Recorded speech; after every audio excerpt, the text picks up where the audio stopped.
तो एपिसोड की शुरुआत में हमें एक जगह के नॉर्दर्न टेरिटरी का सीन दिखाया जाता है जहाँ पर डीमन मैजिक सील होती है। उस डीमन मैजिक सील के अंदर एक बहुत ही पावरफुल मास्टर सुमेरो को कैद किया गया होता है। क्योंकि ये डीमन मैजिक सील है, इसका मतलब यह है कि ये डीमंस के एरिया में आता है, तो वहाँ पर बहुत सारे डीमंस होते हैं जो कि इस सील को प्रोटेक्ट कर रहे होते हैं। तो यहाँ पर तो कुछ बड़े बड़े स्टैचूज भी होते हैं और इन बड़े बड़े स्टैचूज के पास हमारे हीरो लिनजुई को दिखाते हैं। हमारा लिनजुई यहाँ पर इस सील को अनलॉक करने के बाद मास्टर सुमेरो को बचाने के लिए यहाँ पर आया है। तो लिनजुई सामने की तरफ देखता और कहता है, तो फाइनली मैं जहाँ तक पहुंच गया हूँ। तो लगता है कि वो दिन आ चुका है जब मैं यहाँ पर आगे मूव चलने वाला हूँ। और वो जल्दी से जंप करते हुए आगे बढ़ता है। जैसे वो जंप करते हुए उन सारे स्टैचूज के बीच से गुजरने लगता है, तो वो जायंट स्टैचू जो कि बड़े बड़े पत्थर के स्टैचूज होती हैं, जैसे वो उनके करीब से गुजर रहा होता है उसी वक्त वो स्टैचूज मूव करना शुरू कर देते हैं। उनकी आंखें चमकना शुरू हो जाती हैं। उनके पास जो वेपन्स होते हैं वो अपने वेपन्स को घुमाकर उनके पर अटैक करना स्टार्ट करते हैं। और वो हमारे लिन से कहते हैं, तुम्हारी हिम्मत कैसे हुई हमारे डीमन सी लैंड में बिना परमिशन के आने की? है तुम हो कौन और यहाँ पर क्यों आए हो? हमारा लिन उनको आगे से कोई भी जवाब नहीं देता और आगे की तरफ बढ़ रहा होता है। तो एक बड़ा सा स्टैचू अपने बड़े से वेपन को घुमाकर उसके ऊपर अटैक करता है। वहाँ पर एक जबरदस्त धमाका होता है, लेकिन लिनजुई उसके अटैक को अवॉइड कर लेता है। जैसे वो उसके अटैक को अवॉइड करने के बाद पीछे की तरफ बढ़ता है, उसी वक्त दूसरा स्टैचू अपने बड़े से हैमर को उठाता है और उसके ऊपर दे मारता है। लिनजुई उसके अटैक को भी ऊपर की तरफ जंप करते हुए अवॉइड कर लेता है। उसी वक्त तीसरे वाला उसके ऊपर अटैक करता है। उसके पास बड़ा सा भाला होता है, लेकिन हमारा लिनजुई उसके अटैक को भी अवॉइड कर लेता है। वहाँ पर टोटल 4 बड़े जायंट्स के स्टैचूज होते हैं और वो चारों बड़े जायंट के स्टैचूज एक्टिवेट हो चुके हैं और वो हमारे लिनजुई के ऊपर अटैक कर रहे होते हैं। वो चारों एक साथ चारों तरफ से एक साथ मिलकर हमारे लिनजुई के ऊपर अटैक कर रहे होते हैं। लिनजुई कहता है, तुम सभी लोगों को क्या लगता है कि तुम लोग मुझे रोक सकते हो? तुम तो बस मिट्टी के बने हुए कुछ स्टैचूज हो। और वहीं पर खड़े होकर अपनी स्पेशल टेक्निक को रिलीज करते हुए अपनी उंगली के साथ ही सामने की तरफ एक स्लैश लगाता है, चारों तरफ घुमा देता है, जिससे उसकी चारों तरफ जितने भी गार्ड्स होते हैं लकड़ी के मिट्टी के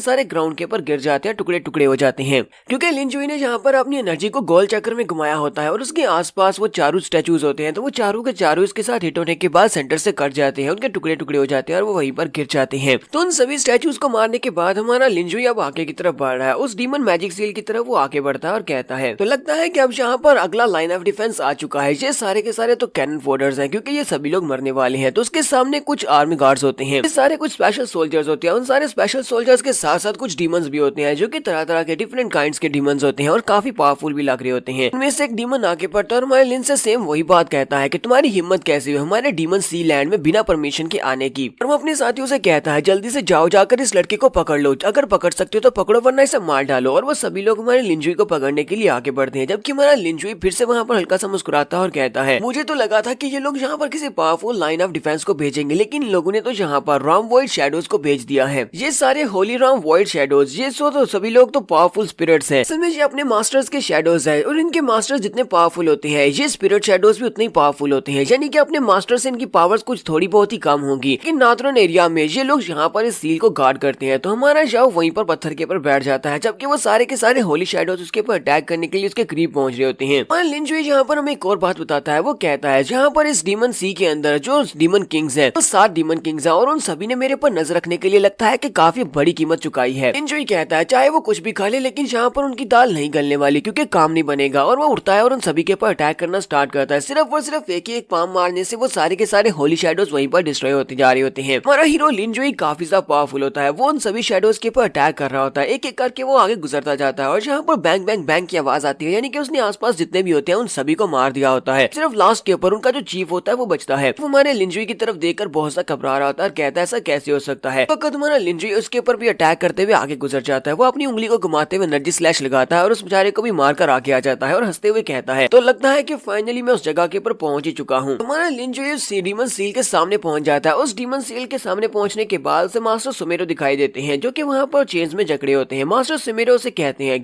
कौन हो तुम और तुम यहाँ पर कर क्या रहे हो? तुम्हारा लिन उसे कहता है, प्लीज मास्टर सुमेरो मुझे माफ करना, मैं जहाँ पर आपको डिस्टर्ब तो बिल्कुल भी नहीं करना चाहता था, लेकिन आज मेरी जहाँ पर अपॉइंटमेंट है आपके साथ, इसलिए मैं जहाँ पर हूँ। तो मास्टर सुमेरो से कहते हैं, तुम्हारी अपीयरेंस को देखकर तो बिल्कुल भी अंदाजा नहीं हो रहा कि यहाँ पर जो होली शैडो सील थी उसको तुमने तोड़ा है, यानी कि उन सारे के सारे शैडोज और उन बड़े स्टैचूज को तुमने हराया है, क्योंकि तुम तो सिर्फ और सिर्फ एक मोर्टल राम के कल्टीवेटर हो। मोर्टल राम के कल्टीवेटर्स इतने पावरफुल कैसे हो सकते हैं? मुझे बताओ कि तुम इतने पावरफुल क्यों हो? और साथ ही वो अपने हाथ के ऊपर अपनी पावर को रिलीज करते हैं। मास्टर सुमेरो से कहते हैं, तो चलो यहाँ पर तुम्हारा टेस्ट लेकर देखते हैं, क्या वाकई में तुम इतने स्ट्रॉन्ग हो? तो मास्टर सुमेरो अपने हाथ के ऊपर अपनी पावर्स को रिलीज करने के बाद लिनजुई से कहते हैं, जरा मेरे हाथ की तरफ देखो। तो लिनजुई उसके हाथ की तरफ देख रहा था। वो वहाँ पर जबरदस्त एनर्जी को रिलीज करते हैं। वो किसी स्पेशल टेक्निक को यूज कर रहे होते हैं। हमारा लिनजुई अपनी जगह के ऊपर से हिलता भी नहीं है। उस सारी एनर्जी के सामने वो चुपचाप खड़ा होता है और साथ ही हंसते हुए कहता है, मास्टर सुमेरो आपकी ये वाली टेक्निक वाकई में बहुत ज्यादा पावरफुल टेक्निक है। इस दुनिया में बहुत ही कम ऐसी कल्टीवेशन टेक्निक्स है जो कि मेरी नजर में उतरती है, क्योंकि मैं इन टेक्निक्स को कुछ भी नहीं समझता। मैं तो इन सारी टेक्निक्स का मास्टर हूँ। तो मास्टर सुमेरो को भी यहाँ पर इस बात का अंदाजा हो जाता है। मास्टर सुमेरो कहते हैं ये लड़का कोई सिंपल सा लड़का तो नहीं लगता। हालांकि इस लड़के के पास सिर्फ और सिर्फ मॉर्टल राम की कल्टीवेशन है, दिखने में भी ये बहुत ज्यादा कमजोर लगता है। इस लड़के ने मेरे स्पेशल टेक्निक जिसको सनडाउन मेथड कहते हैं, इस टेक्निक को बड़ी आसानी के साथ समझ लिया। इसका मतलब यह है कि इसे ये टेक्निक पहले से पता है। तो हमारे लिंजाओ से कहते हैं बताओ कि तुम कौन हो। तुम्हारा लिंजाओ से कहता है तुम्हारा सवाल बहुत ही अच्छा है। हमारा लिंजाओ से कहता है अच्छा ठीक है, फिर मैं तुम्हें यहाँ पर अपनी बैकग्राउंड स्टोरी के बारे में बताता हूँ। और यहीं पर हमारा सीन जो होता है वो फ्लैशबैक में चला जाता है। तो फ्लैशबैक में चले जाने के बाद हमें ट्रैफिक सीन दिखाया जाता है और हमारा मॉडर्न सिटी दिखाया जाता है। लिंजुई कहता है मेरा नाम लिंजुई है। जिस दिन मेरे एग्जाम्स होने थे उसी दिन सड़क के ऊपर जाते हुए मेरा एक्सीडेंट हो गया था। अगर उस दिन मेरा एक्सीडेंट नहीं हुआ होता तो आज मैं एग्जाम रूम में बैठा होता और उस एग्जाम के ऊपर डिपेंड करता कि मेरा फ्यूचर क्या होने वाला है, कि मैं फ्यूचर में क्या करूंगा। क्योंकि उस दिन हमारा लिंजुई एग्जाम के लिए काफी लेट होता है। वो बड़ी तेजी के साथ साइकिल चला रहा होता है और बड़ी तेजी के साथ साइकिल चलाते हुए आगे बढ़ता हुआ तो रोड को क्रॉस कर रहा होता है। हालांकि वहाँ पर रेड बत्ती होती है, लेकिन फिर भी साथ के ऊपर से एक ट्रक निकल आता है। वो ट्रक बिल्कुल भी ब्रेक नहीं लगाता और हमारा लिंजुई उसके नीचे आ जाता है और उसी के साथ ही वहीं पर लिंजुई की मौत हो जाती है। लिंजुई कहता है मुझे इस बात में बिल्कुल भी भरोसा नहीं था कि मरने के बाद भी कोई नई जिंदगी होती है। तब मुझे लगा कि अब सब कुछ खत्म हो गया है और मैं मर चुका हूँ। इसी वक्त मैंने एक दूसरे वर्ल्ड को क्रॉस किया और मैं मॉर्टल से इमॉर्टल्स की दुनिया में चला आया। हमारा लिंजुई यहाँ पर रीइंकार्नेट होता है। लिंजुई रीइंकार्नेट होने के बाद एक घर में होता है, अपने बिस्तर के अंदर उठकर बैठता है और कहता है ये कौन सी जगह है, मैं कौन सी जगह पर आ पहुंचा हूँ। मेरा तो अभी भी एक ट्रैफिक एक्सीडेंट हुआ था। तो वहाँ से बाहर की तरफ निकलता है तो बताता है मैं अपनी दुनिया को पार करने के बाद एक ऐसी दुनिया में चला है जिसको हॉन्गमैंग कॉन्टिनेंट कहते हैं। हॉन्गमैंग कॉन्टिनेंट के ऊपर 3 पावरफुल क्लैन है और इस वक्त मैं जिस क्लैन के अंदर था यानी जहाँ पर मैं रीइंकार्नेट हुआ था उसको वैंगजियान क्लैन कहते हैं। हॉन्गमैंग कॉन्टिनेंट का ह्यूमनली इमॉर्टल कल्टीवेशन क्लैन है। रीइंकार्नेट होने के बाद मुझे इस बारे में बिल्कुल भी आइडिया नहीं था कि मेरे पास अब किसकी बॉडी आ चुकी है और मुझे ये भी नहीं पता था कि इसकी बॉडीज के अंदर कौन सी मेमोरीज है, क्योंकि मुझे नहीं पता कि मैं कौन हूँ और कहाँ से आया हूँ। लेकिन अब जबकि मैं वैंगजियान सेक्टर में था हॉन्गमैंग कॉन्टिनेंट में, मुझे पता था कि मुझे यहाँ पर रहना है। तो मुझे लगा कि शायद मैं भी यहाँ पर कल्टीवेट करके अपनी अपॉर्चुनिटीज को हासिल कर सकता हूँ और आगे बढ़ सकता हूँ। सबसे पहले तो मैं वैंगजियान सेक्टर के कुछ डिसाइपल्स के पास गया। मैंने जाकर उनसे बात की। मैंने उनसे कहा कि मैं यहाँ पर कल्टीवेशन को हासिल करना चाहता हूँ, मुझे मार्शल आर्ट सीखनी है, तो क्या तुम लोग मुझे अपने सेक्टर में ले लोगे। लेकिन उन सभी को मुझे देखकर ही पता चल जाता था कि मैं मॉर्टल राम का एक एक्सपर्ट हूँ। इसी वजह से वो मुझे बहुत ही बुरी तरह से पीटते थे। तो ऐसे करते करते मैंने जितने भी छोटे मोटे सेक्टर से भी रिक्वेस्ट की कि मुझे अपने लिए मार्शल आर्ट सीखने के लिए मुझे तुम्हारे सेक्टर को ज्वाइन करना है, लेकिन हमेशा मुझे मार पड़ती थी क्योंकि मैं मॉर्टल राम का कल्टीवेटर था कि सभी लोग उसे बहुत ज्यादा लो लेवल का। इसी वजह से मुझे अपने सामने देखना भी नहीं चाहते थे। तो मुझे एक बात तो समझ आ गई थी कि हॉन्गमैंग कॉन्टिनेंट एक ऐसी दुनिया है जहाँ पर हमेशा पावरफुल वीक को बुली करते हैं। गेट के ऊपर जो गार्ड्स खड़े होते हैं वो उसे पीटने के बाद कहते हैं तुम एक मॉर्टल राम के कल्टीवेटर एक कचरे हो, तो हम जैसे गार्ड्स को नहीं हरा सकते और तुम्हें लगता है कि तुम हमारे सेक्टर को ज्वाइन करने के लायक हो, यहाँ से दफा हो जाओ, सपने देखना बंद करो। तुम्हारा शाओ सेम डे के ऊपर मार खाने के बाद जब जंगल में से गुजरकर दूसरी तरफ जा रहा होता है तो वहीं पर एक लड़की के चिल्लाने की आवाज आती है। तो एक यंग मास्टर वहाँ पर एक लड़की का रेप करने की कोशिश कर रहा होता है। वो यंग मास्टर उस लड़की से कह रहा होता है चाहे तुम यहाँ पर कितना ही जोर जोर से क्यों न चिल्ला लो, यहाँ पर कोई भी तुम्हारी मदद करने को नहीं आएगा। अगर कोई आ भी जाता है तब भी कोई भी तुम्हारी मदद नहीं करेगा क्योंकि मैं यहाँ पर हूँ, मैं यंग मास्टर हूँ। तो हमारा लिंजुई क्योंकि वो तो हीरो है, वो वहाँ पर पहुंच जाता है और चिल्लाकर उसे कहता है तुम यहाँ पर दिन की रोशनी में इस लड़की के साथ क्या करने की कोशिश कर रहे हो, तुम्हारी हिम्मत कैसे हुई एक मासूम लड़की का रेप करने की। तो वो यंग मास्टर लिंजुई की तरफ देखकर काफी गुस्सा होता है और कहता है ये लड़का कहाँ से आया है, ये तो बहुत बड़ा बेवकूफ लगता है जिसे मेरे सामने बात करने की तमीज भी नहीं है, लगता है ये मुझे जानता नहीं है। तो इसी के साथ ही वो हमारे लिन के ऊपर अटैक करने के लिए आगे बढ़ता है। अभी तक हमारे लिंजुई ने मार्शल आर्ट्स के एम को भी नहीं सीखा हुआ, इसी वजह से वो अपने आप को डिफेंड नहीं कर सकता। तो वो यंग मास्टर बड़ी स्पीड से उसके करीब पहुंचता है, अपना नाइफ निकालता है और उसकी बॉडी के अंदर दंसा देता है। लिंजुई यहाँ पर कहता है ओह शिट, इसका मतलब मैं बहुत ज्यादा कमजोर हूँ, फिर भी मैं यहाँ पर हीरो बनने चला था। यंग मास्टर हमारे लिंजुई की बॉडी के अंदर अपना नाइफ दंसाने की बात कहता है तुम तो यहाँ पर मेरे सामने खड़े होकर बात कर रहे हो, लगता है कि तुमने मुझे पहचाना नहीं या फिर तुम वैंगजियान क्लैन के एक मेंबर नहीं हो। मैंने लिंजुई कहता अपनी दुनिया में मरकर यहाँ पर पहुंचा और लगता है कि अब मैं यहाँ पर भी मरने वाला हूँ। और उसी वक्त उसे फिर से वही फीलिंग आती है क्योंकि उसे मरने के बाद दोबारा से वही सेम फीलिंग आती है। और उसके बाद जब वो उठता है तो वो दोबारा उसी जगह के ऊपर उठता है, उसी बिस्तर के ऊपर उठता है और कहता है ये क्या, मैं दोबारा से उसी जगह के ऊपर कैसे आ गया हूँ। लिंजुई कहता है तो असल स्टोरी ये है कि मैं मरने के बाद दोबारा से उसी जगह के ऊपर रीइंकार्नेट हुआ हूँ जहाँ पर मैं पहले दिन रीइंकार्नेट हुआ। तो हमारे लिंजुई को यहाँ पर एक और बात पता चलती है कि वो चाहे जितनी बार भी क्यों ना मार ले, वो हमेशा मरने के बाद उसी दिन उसी जगह के ऊपर दोबारा से रीइंकार्नेट हो जाएगा। और अगर उसका दिन पूरा हो जाता है तो रात को 12 बजे वो दोबारा से रीइंकार्नेट होगा और उसी जगह के ऊपर दोबारा आ जाएगा और उसके बारे में जितने भी लोगों को जितनी मेमोरीज होगी वो सारी की सारी भूल जाएंगे। लिंजुई कहता है ये दुनिया बहुत ही स्ट्रॉन्ग लोगों की दुनिया है, यहाँ पर हमेशा कमजोरों को स्लॉटर किया जाता है। तो मैं यहाँ पर मरने के लिए नहीं आया, मुझे यहाँ पर अपने आप को स्ट्रॉन्ग बनाना होगा। लिंगजुई जिस जगह के ऊपर रीइंकार्नेट होता है वो वहाँ से आगे की तरफ बढ़ जाता है। तो लिंगजुई कहता है हालांकि मैं हर बार मरने के बाद दोबारा इसी जगह के ऊपर रीइंकार्नेट होने वाला हूँ और दिन गुजरने के बाद मैं दोबारा सेम इसी दिन सुबह के वक्त यहीं पर रीइंकार्नेट हो जाऊंगा। लेकिन फिर भी हांगमैंग कॉन्टिनेंट के ऊपर जहाँ पर बहुत सारी सीक्रेट रे फॉर्मेशंस हैं, जिनको टेलीपोर्टेशन रे फॉर्मेशंस है, जिनको यूज करके मैं दूसरी जगह के ऊपर भी जा सकता हूँ। मुझे पूरे हांगमैंग कॉन्टिनेंट में डिफरेंट जगहों के ऊपर जाना होगा टेलीपोर्टेशन रेस को यूज करते हुए, और जहाँ से मुझे कुछ हासिल होगा वहाँ से मैं मार्शल आर्ट टेक्निक्स को सीखूंगा, क्योंकि मैं मरने वाला तो हूँ नहीं, दोबारा से रीइंकार्नेट हो जाऊंगा और दिन पूरा होने के बाद मैं वापस यहीं पर इसी वैंगजियान क्लैन में ही पहुंच जाऊंगा। मुझे इतना तो पता है कि हांगमैंग कॉन्टिनेंट कोई छोटा कॉन्टिनेंट नहीं है, मुझे इसके सारे के सारे मैजिकल एरियाज को देखना है। हमारा लिंजुई जहाँ से अपनी जर्नी को स्टार्ट करता है वो पूरे 100,000 ईयर्स तक सेम एक ही दिन में वो दोबारा से रीइंकार्नेट होता रहेगा। जब उसका जो रीइंकार्नेशन वाला कर्स टूटेगा तब तक 1 लाख साल गुजरने के बाद वो इतना ज्यादा पावरफुल हो चुका है कि वो बड़े बड़े डीमन किंग्स और बहुत सारे मॉन्स्टर्स को चुनौती दे सकता है। तो हम लोग यहाँ पर रीइंकार्नेशन की 0 एपिसोड का एंड करेंगे और नेक्स्ट।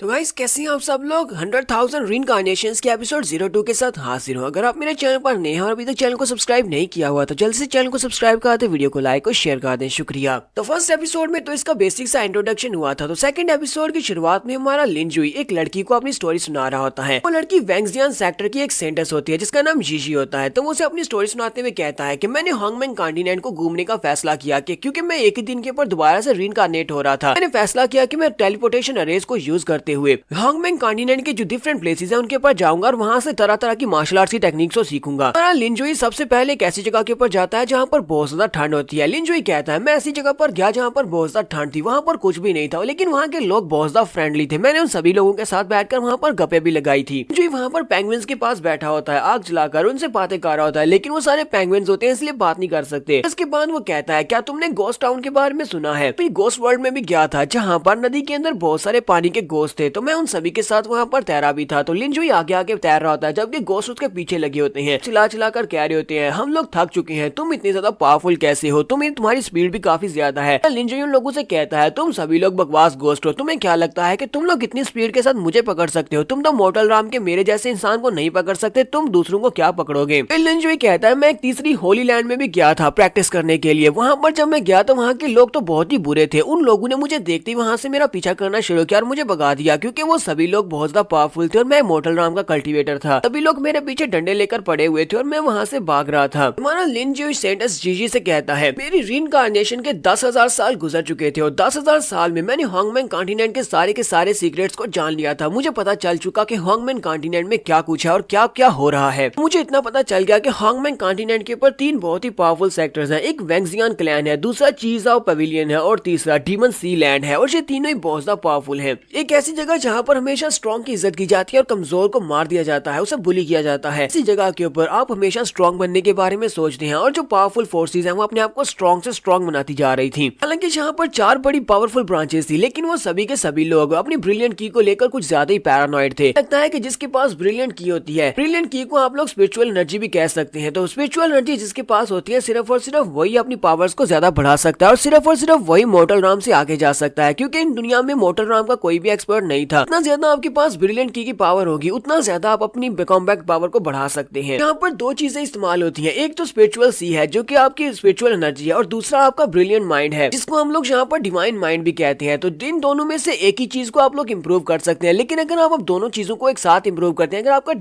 डिवाइन माइंड जो है वो भी पावरफुल है और साथ में आपके स्पिरिचुअल सी के अंदर जो आपकी ब्रिलियंट की है वो भी पावरफुल होगी, तभी आप कल्टीवेशन के हायर लेवल को अचीव कर पाएंगे। बहुत ही कम लोग इन दोनों चीजों को एक साथ ट्रेन कर सकते हैं। हमारा लिंजुई ये सब कुछ जानने के बाद वहीं पर सर झुकाकर लेट जाता है और कहता है इसका मतलब यह है क्या मेरे पास ब्रिलियंट की पावर नहीं है तो मैं कभी भी दोबारा से अपनी कल्टीवेशन को आगे नहीं बढ़ा सकता। मेरी कल्टीवेशन इसी वजह से नहीं बढ़ रही, मैं एक मोर्टल राम का एक्सपर्ट ही रह गया हूँ। हर बार रीइंकार्नेट होने की वजह से मेरे पास जितनी स्पिरिचुअल एनर्जी होती है अगले दिन वो सारी खत्म हो जाती है। लेकिन साथ ही वो बताता है एक और चीज का मुझे फायदा हुआ कि जितनी बार मैं जहाँ पर रीइंकार्नेट होता हूँ मुझे मेरी सारी की सारी मेमोरीज मेरे पास होती है। मैं अपने डिवाइन माइंड को बहुत ज्यादा पावरफुल बनाता जा रहा हूँ। इसका मतलब यह है कि मेरे पास जो डिवाइन माइंड है वो इन्फिनेटली बहुत ज्यादा स्ट्रांग होता जा रहा था। अगले 50,000 साल तक मेरे पास जो ब्रिलियंट की थी वो सारी वहीं पर स्टक रही, यानी कि मॉर्टल ड्रामा में स्टक रही, मेरी ब्रिलियंट की जरा भी नहीं बढ़ी। लेकिन मुझे 50,000 साल के बाद इतना अंदाजा तो हो ही गया था कि यहाँ पर ब्रिलियंट की का इतना ज्यादा ताल्लुक नहीं है जितना ज्यादा हम इस डिवाइन माइंड का है। कि अगर आपको अल्टीमेट स्ट्रेंथ चाहिए तो आप सिर्फ और सिर्फ ब्रिलियंट की को ही यूज नहीं कर सकते बल्कि डिवाइन माइंड को भी यूज कर सकते हैं। लिन जुई ने डिवाइन माइंड की पावर को हासिल करने के बाद अपनी 2 उंगलियों के साथ ही वो स्लैश लगा सकता है। वो आसमान के ऊपर एक स्लैश लगाता है तो वहाँ पर एक दादा पोता होते हैं, वो आसमान की तरफ देखते हैं। ग्रैंडसन अपने ग्रैंडपा से कहता है, ग्रैंडपा आसमान की तरफ देखो वहाँ पर क्या है कि वो माउंटेन पूरी की पूरी डिस्ट्रॉय हो गई है। तो लिन जुई सिर्फ अपनी उंगली को घुमाकर पूरी की पूरी माउंटेन को डिस्ट्रॉय कर सकता था। ये 50,000 साल पहले की बात थी। लिन जुई कहता है तो जहाँ पर मेरे पास ब्रिलियंट की पावर तो नहीं थी, लेकिन ब्रिलियंट की जगह के ऊपर मेरे पास डिवाइन माइंड था जो कि पहले से ज्यादा पावरफुल हो चुका है और डिवाइन माइंड को यूज करते हुए मैं पावर्स को डिस्प्ले कर सकता हूँ। लिन जुई जीजी को बताता है कि 70,000 साल गुजर जाने के बाद मैं कॉन्टिनेंट की जितनी खूबसूरत लड़कियां थी उन सभी की सभी लड़कियों के साथ मैं सो चुका था। हमारा लिन जुई प्रिंसेस जीजी को बता रहा होता है कि उसने पिछले 100,000 ईयर्स में क्या कुछ किया है, वो अपने कारनामे से बताता है। फाइनली यहाँ से हमारी सीरीज की शुरुआत होने वाली है। तो हमें जीजी दिखाई जाती है। जीजी उसे कहती है तुम्हारे कहने का मतलब यह है कि तुमने ग्रेट मास्टर सुमेरो को डीमन सील के अंदर से जाकर आजाद करवाया, और सिर्फ इतना ही नहीं बल्कि पिछले 1 लाख साल से तुम दोबारा से एक ही दिन में दोबारा से रीइंकार्नेट होते आ रहे हो। तो हमारा लिन जुई से कहता है हाँ ये बात वाकई में सच है, यही वो एक ग्लोरियस थिंग है जो कि मैंने अपनी जिंदगी में की है। तो जीजी उसकी बात सुनने के बाद उसे कहती है क्या तुम्हें लगता है कि मैं तुम्हारी इन सारी बकवास बातों के ऊपर भरोसा कर लूंगी? मुझे तो लगता है कि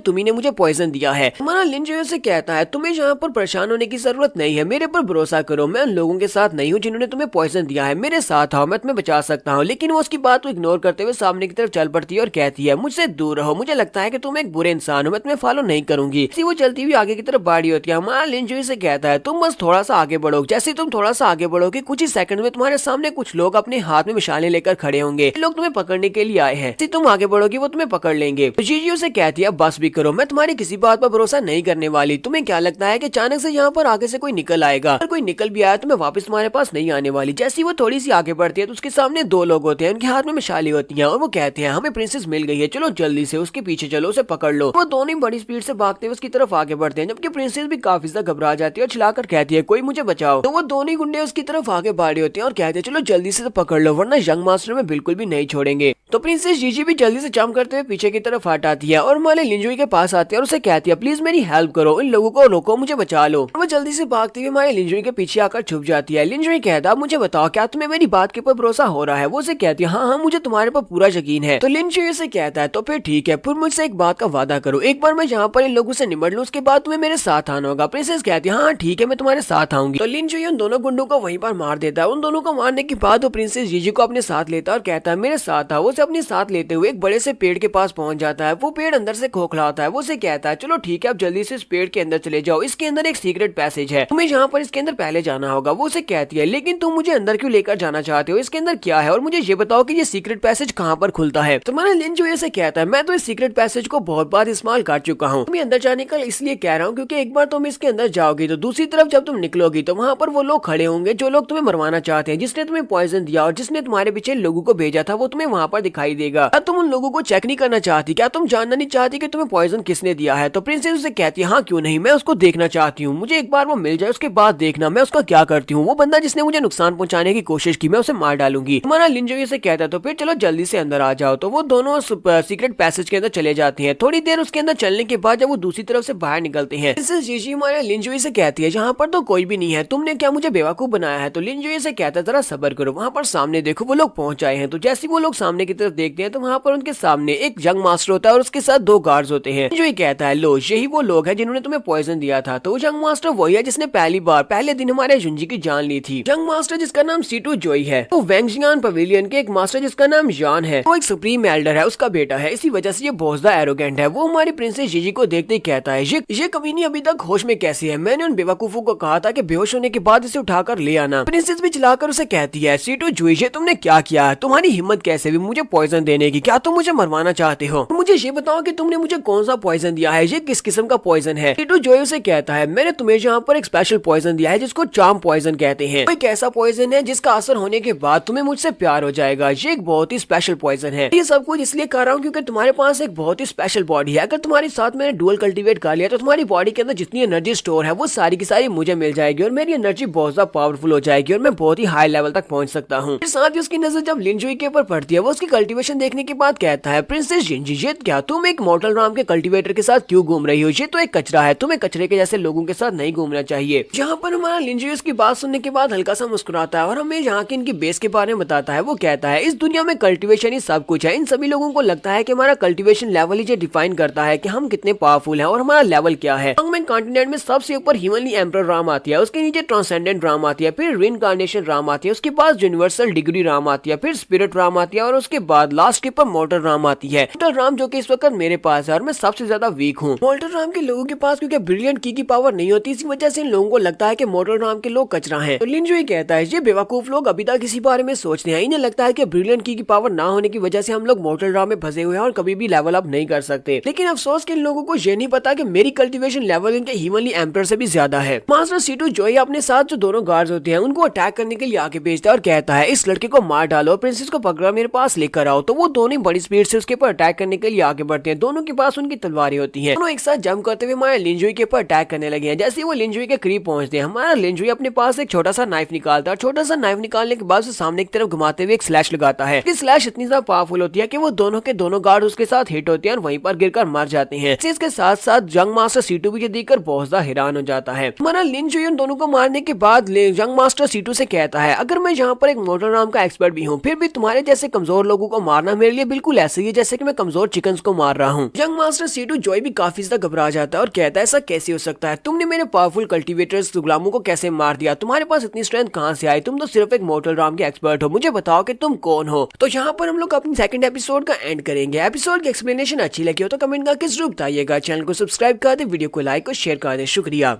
लास्ट एपिसोड के एंड में हमने देखा था कि हमारा लिंजुई अपनी तलवार को घुमाते हुए अपने सामने वाले दोनों गार्ड्स को मार देता है सिर्फ एक ही अटैक में। इस सामने जो जंग मास्टर सीटू होता है वो बहुत ज्यादा घबरा जाता है और हैरान भी होता है और हमारे लिंजुई से पूछता है कि तुम कौन हो? तुम्हारा कल्टीवेशन लेवल तो इतना नहीं है, फिर भी तुमने मेरे दोनों गार्ड्स को इतनी आसानी से कैसे मार दिया? तो लिंजुई अपने नाइफ को साफ करते हुए उसे कहता है बेवकूफ कहेंगे, अभी अभी तो रात के वक्त ब्रेक थ्रू कम्प्लीट किया है और तुम्हें क्या लगता है कि यूनिवर्सल डिग्री राम कोई बहुत ही पावरफुल लेवल है? तुम तो यूनिवर्सल डिग्री राम में हो जो कि इतना पावरफुल लेवल भी नहीं है। ये बात सुनते ही वो और भी ज्यादा हैरान होता है। जंग सीटू से कहता है तुम्हें कैसे पता चला कि मैंने रात को ब्रेक थ्रू किया और मैं यूनिवर्सल डिग्री राम का एक्सपर्ट बन चुका हूँ? लिंजुई यहाँ पर गुस्से के साथ उसकी तरफ घूर कर देखता है, फिर साथ ही उसे कहता है जाकर अपने बाप जान से पूछना क्योंकि तुम्हारे बाप जान ने मुझे ये सब कुछ बताया था। क्या तुम्हें पता है कि आज तुमने यहाँ पर क्या कर दिया है? क्या तुम्हें पता है कि ये सब कुछ करने की वजह से सी लैंड के साथ तुम्हारे बाप का जो समझौता हुआ था वो सारा खत्म हो सकता है, इसी वजह से तुम्हारा बाप मेरे हाथों से मारा भी जा सकता है। तो ये बात सुनते ही वो कहता है कहीं ऐसा तो नहीं है कि तुम डीमन सी लैंड से आए हुए मैसेंजर हो जो कि यहाँ पर आने वाला था मेरे डैड से मिलने के लिए? लिंजुई से कहता है तुम्हें और क्या लगता है? इसी के साथ ही उसके सामने से गायब हो जाता है। गायब होने के बाद उसके सामने पहुंचता है, उसके मुंह पर एक जबरदस्त थप्पड़ मारता है। उस थप्पड़ खाने के बाद बेचारा सीटू पीछे की तरफ गिर जाता है। तो लिंजुई से थप्पड़ मारने के बाद उसे कहता है बेवकूफ कहीं के, यहाँ पर सभी लोगों के सामने मेरी आइडेंटिटी को इतनी कैजुअली कैसे बता सकते हो कि मैं डीमन सी लैंड से आया हुआ एक एनवॉय हूँ, यानी कि एक मैसेंजर हूँ। तो अब जल्दी से मेरे सामने घुटने टेको और माफी की भीख मांगो। हमारा लिंजुई यहाँ पर हमें ये बात बताता है कि इस यंग मास्टर सीटू का उस डैड है जान सीटू ने डीमन सी लैंड के साथ एक समझौता किया हुआ है। उस समझौते के मुताबिक उसे यहाँ पर से कुछ सीक्रेट्स निकालकर उन लोगों को देने हैं डीमन सी लैंड वालों को, और उसके बदले में डीमन सी लैंड वाले उसकी मदद करेंगे पूरे के पूरे वैंगजियान सेक्टर को कंट्रोल करने में। वो उसे वैंगजियान सेक्टर का मास्टर बना देंगे। लेकिन ये तो बड़ी अफसोस की बात है कि उस सुप्रीम मास्टर सीटू जान ने बहुत ही नालायक बेटे को जन्म दिया है जिसे बेवकूफ बनाना बहुत ज्यादा आसान है। मैं यहाँ पर उस मैसेंजर की आइडेंटिटी लेकर इस लड़के को यहाँ पर बेवकूफ बनाने वाला हूँ। सीटू जू जल्दी से उसके सामने अपने घुटने टेक देता है और उसे कहता है प्लीज मास्टर मुझे माफ कर दे। सीटू जू यहाँ पर मरना डिजर्व करता है, प्लीज मुझे माफ करें, इस बार मुझे माफ कर दे। साथ ही वो अंदर से सोच रहा होता है इस लड़के को देखकर लगता तो नहीं है कि ये डीमन सी लैंड से आया हुआ कोई मैसेंजर है, क्योंकि ये तो मॉर्टल राम का एक्सपर्ट है। इसकी एनर्जी मुझे महसूस हो रही है, ये मॉर्टल राम का एक्सपर्ट है। लेकिन अभी अभी इसने यहाँ पर जितनी स्पीड को शो करवाया है मैं अपनी यूनिवर्सल डिग्री राम में रहते हुए भी इतनी ज्यादा स्पीड को शो नहीं करवा सकता। कहीं ऐसा तो नहीं है कि ये वाकई में वही डीमन सी लैंड से आया हुआ मैसेंजर है जो मेरे डैड से मिलने के लिए आया है? तो हमारा लिंजुई अब यहाँ पर उसे सजा देने वाला है। लिंजुई से कहता अपना एक बाजू काटो और उसके बाद यहाँ से दफा हो जाओ। साथ ही उसके सामने अपना नाइफ भी फेंक देता है। तो लिन जुई उसके सामने जब नाइफ फेंकता है तो बेचारा और भी ज्यादा घबरा जाता है, रोते हुए कहता है प्लीज लॉर्ड एनवाई मेरे साथ ऐसा मत करें, मेरी जान बख्श दे, मैं दोबारा इस तरह की कोई भी हरकत नहीं करूंगा। लिन जुई से कहता है मैंने तुम्हें क्या कहा, मैंने तुम्हें कहा ना कि अपना एक बाजू काटो और यहाँ से चले जाओ, शुक्र करो कि मैं तुम्हारी जान नहीं ले रहा, वरना मैं इस तरह कहने पर तुम्हारी जान भी ले सकता था। अपने हाथों से करो वरना मैं अगर करूंगा तो तुम्हें बहुत ज्यादा दर्द होगा। तो जल्दी से उस नाइफ को उठा लेता है, अपने हाथ की तरफ उस नाइफ को करता है और इसी के साथ इस नाइफ को चला देता है। वहाँ पर उसके जोरदार चीखने की आवाज आती है। तो यंग मास्टर सीटू ने अपना एक बाजू काट दिया और तो अपना एक हाथ काटने के बाद वो हमारे लिन जुई से कहता है यंग मास्टर अब मुझे बताएं क्या इतना काफी है। तो लिन जुई से कहता है अच्छा ठीक है अब यहाँ से दफा हो जाओ। तो वो बड़ी स्पीड से वहाँ से भाग जाता है। वहाँ से चले जाने के बाद प्रिंसेस आगे बढ़ती है और हमारे लिन जुई से कहती है तुम्हारा बहुत बहुत शुक्रिया, तुमने जहाँ पर मेरी जान बचा ली। फिर साथ ही वो से कहती है क्या तुम मुझे मेरे क्लैन में वापस छोड़ने जा सकते हो, मुझे अकेले में बहुत ज्यादा डर लग रहा है। लिन जुई से कहता हाँ क्यों नहीं, मैंने जहाँ पर तुम्हारी प्रॉब्लम को सॉल्व करने में तुम्हारी मदद कर दी है, लेकिन अफसोस कि तुम्हारी बॉडी के अंदर चार्म पॉइजन है, क्या तुम उस चार्म पॉइजन को निकलवाना नहीं चाहती? तो तुम चाहो तो इस पॉइजन के साथ मैं तुम्हारी मदद कर सकता हूँ। तो प्रिंसेस उसकी बात सुनने के बाद शर्माना शुरू कर देती है और उसे कहती है हाँ क्यों नहीं, तुम मेरी बॉडी से इस पॉइजन को निकालने में मेरी मदद करो। उसके बाद हमारा लिन जुई वहाँ से एक बड़े से फिनिक्स पंछी को पकड़ता है और उसके ऊपर बैठ जाता है। तो प्रिंसेस भी उसके साथ ही होती है। तो जीजी और ये दोनों वहाँ से वापस की तरफ वेंगजियन सेक्टर की तरफ जा रहे होते हैं। प्रिंसेस कहती है ये तो एक नैनमिंग फिनिक्स बर्ड है, वेंगजियन सेक्टर में जो पावरफुल एल्डर्स होते हैं वही इस तरह के एक फिनिक्स बर्ड को यूज कर सकते हैं, क्योंकि इसको कंट्रोल करने के लिए 3 साल तक ट्रेनिंग की जरूरत पड़ती है और सिर्फ यूनिवर्सल डिग्री राम के एक्सपर्ट इसको कंट्रोल कर सकते हैं। लेकिन ये लड़का मोटल राम में रहते हुए एक बड़े से फिनिक्स पंछी को भी कंट्रोल कर सकता है। मुझे समझ नहीं आ रही कि ये कौन है। लिन जुई उसके चेहरे के एक्सप्रेशंस को फांकने के बाद उसे कहता है लड़की मैं तुम्हें पहले भी कह चुका हूँ कि मैं पिछले 1 लाख साल से यहाँ पर इसी एक ही दिन में फंसा हुआ हूँ और मुझे यहाँ के सभी सीक्रेट्स के बारे में पता है, जहाँ तक कि मुझे वेंगजियन क्लैन के सारे सीक्रेट्स के बारे में भी पता है। यंग मास्टर सीटू जैसे एक प्ले बॉय को डरा कर किस तरह भगाना है ये मुझे अच्छी तरह से आता है। तुम्हें क्या लगता है कि मैं इस तरह के एक फिनिक्स पंछी को कंट्रोल नहीं कर सकता? मैं इसको कंट्रोल भी कर सकता हूँ। तो प्रिंसेस उसकी बात सुनने की बात सोच रही होती है ये तो बहुत ही अमेजिंग है, इस लड़के ने यहाँ पर ये भी जान लिया जो मैं अपने दिल में सोच रही थी। कहीं ऐसा तो नहीं है कि वाकई में ये लड़का कब से जो भी कह रहा है वो सब कुछ सच कह रहा है। तो प्रिंसेस लिन जुई से कहती है मुझे बताओ क्या तुम वाकई में मेरी बॉडी के अंदर जो चार्म पॉइजन है क्या उसको ठीक कर सकते हो? कि मेरी एंगेजमेंट तो पहले से तय हो चुकी है, 2 साल के बाद मेरी 7th डीमन एम्परर के साथ शादी होने वाली है। तो प्रिंसेस से पूछती है क्या तुम्हें पता है क्या 7th डीमन एम्परर कौन है? मुझे तो इस सब के बारे में कुछ भी नहीं पता, लेकिन तुम्हें काफी कुछ पता है। तो लिन जुई कहता हाँ मुझे पता है, मैं 7th डीमन एम्परर का सभी के सभी डीमन किंग्स को अच्छी तरह से जानता हूँ। हमारा लिन उसे बताता है कि 7th डीमन एम्परर जो है हॉन्गमैन कॉन्टिनेंट के 3 पावरफुल एम्परर्स में से एक एम्परर है। तुरंत स्टार टेरिटरी में उससे ज्यादा पावरफुल बंदा कोई भी नहीं है। तो तुम ये जानना चाहती हो कि वो कितना